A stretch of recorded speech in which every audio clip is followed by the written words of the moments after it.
இயேசுவின் அன்பு சகோதரமே, அக்டோபர் மாதம் 31ஆம் நாள் இன்று இயேசுவின் நாமத்தில் உங்களை வாழ்த்துகிறோம்.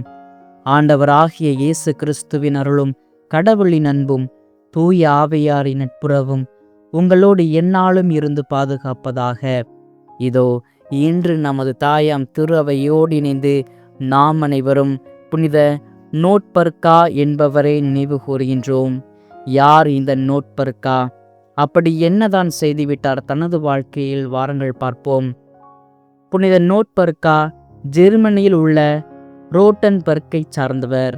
சிறு வயதிலிருந்தே இறைவன் மீது மிகுந்த பற்று கொண்டு ஜெபத்தில் தன்னை ஈடுபடுத்தி ஏழை எளியவர்களுக்கு தன்னால் இயன்ற உதவிகளை செய்யும் நற்குணங்களை பெற்றவராயிருந்தார். ரோட்டன்பர்க்கில் இருந்த ஹென்றி என்ற பிரபுவிடம் சமையல்காரியாக பணி செய்து வந்த இவர் அங்கு எஞ்சிய உணவை வறியவர்களுக்கும் ஏழைகளுக்கும் கொடுத்து வந்தார். இதை அறிந்த ஹென்ரியின் மனைவியான ஒடிலியா இவரிடம் அவ்வாறு செய்யக்கூடாது என்று கட்டளையிட இவர் ஒவ்வொரு வெள்ளிக்கிழமையும் நோன்பிருந்து அப்பொழுது கிடைக்கின்ற உணவை ஏழைகளுக்கும் வறியவர்களுக்கும் பகிர்ந்து கொடுத்தார். அதுவும் ஒடிலியாவிற்கு தெரிய வர அவர் இவரை வேலையிலிருந்து நீக்கினார்.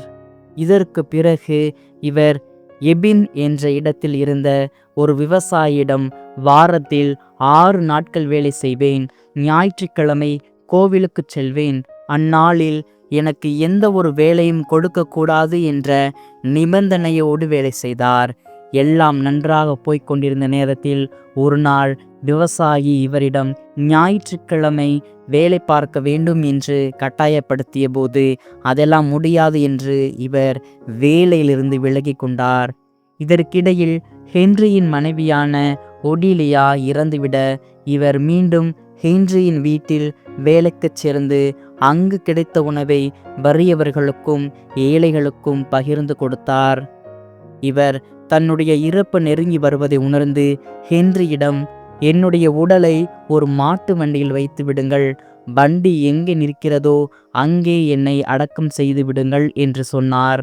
அதன்படியே ஹென்றி செய்ய மாட்டு வண்டி எபின் என்ற இடத்தில் இருந்த புனித ரூபர்ட் திருக்கோவிலுக்கு முன்பாக நின்றது. அங்கு இவர் நல்லடக்கம் செய்யப்பட்டார். இவ்வாறு தனக்கு கிடைக்கும் உணவை ஏழை எளியவர்களுக்கு பகிர்ந்து அளித்து இறையன்பில் நிலைத்திருந்த இப்புனிதரை கொண்டாடும் நாம் இவரை போல் நாமும் ஏழை எளியவர்களுக்கு உணவளித்து இறையன்பில் நிலைத்து நின்று நல்ல கிறிஸ்தவர்களாய் வாழ இப்புனிதரின் பரிந்துரை ஜெபத்தை நாடி நாள்தோறும் நன்மை செய்வோம், இறையாசிர் பெறுவோம். மேலும் மீண்டும் நாளை ஒரு புனிதரின் வரலாற்று பாதையில் சந்திப்போம். கடவுள் என்றும் நம்மோடு.